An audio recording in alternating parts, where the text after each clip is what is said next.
አሰላሙ አለይኩም ወረህመቱላሂ ወበረካቱ።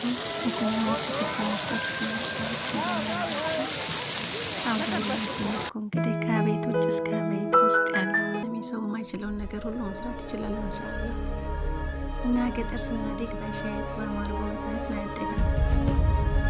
ምንም እንኳ ልብሳችን ቆሽሾ ሰውነታችን አቧራ ለብሶ ሊሆን ይችላል፣ ሁላኪን ልባችንና ውስጣችን በጣም ንጹህ ነበረ። እዚህ ጋር ደግሞ ያያችሁ ሻይና ቀሆለ ፈራውላለ አበባለ እንድኛው ደግሞ የሆነ ነገር የሚጠበስ አለ፣ ስሙን አላውቀውም። እና የገጠር ስናቆይሽን ስናላቀው ታያለሽ እንደ እንዳትሉ ብላችሁም ደግሞ እንግዲህ እንዳትፈርዱብኝ። አንዳንድ አትክልቶች ከዛፍ የወረዱ ከመሬት ውጡ የማይታወቁ ከሀገር ሀገር የሚለያዩ ያጋጥማሉ።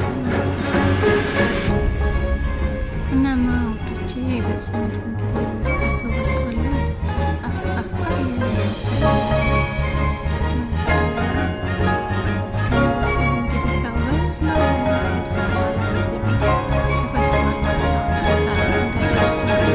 ሳይሆን የፈለገ እያነሳ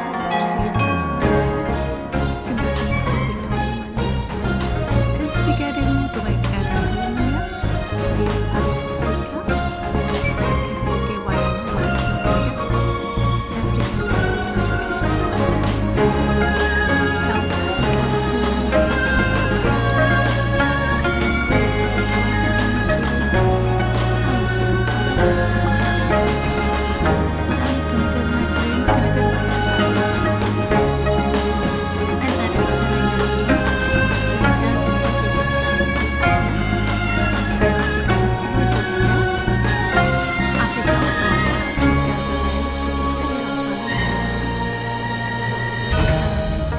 የባህል ልብሶቿን የባህል ነገሮቿን ታስታውቃለች። እዚገኛ የምገባን ጓደኛ ያለች ነበረ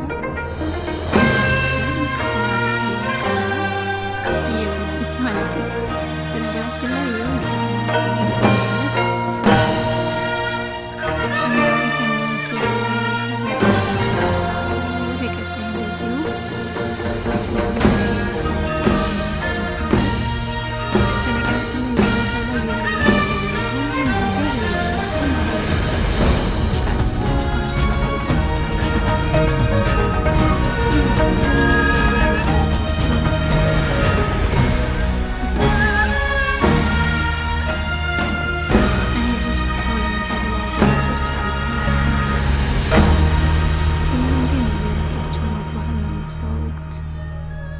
እንደምታዩት በዚህ መልኩ ጽድት ያለ ነው። ነገራችን ላይ መግቢያው ላይ ያያችሁት ውሃ ራሱ እዚህ ቦታ ላይ የተቀረጸ ነው።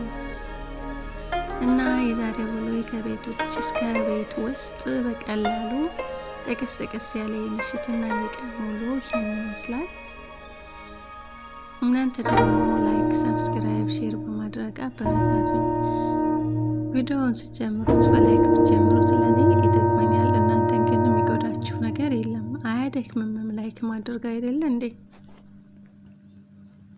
እናማ እንዳጠቃላይ አበረታቱኝ።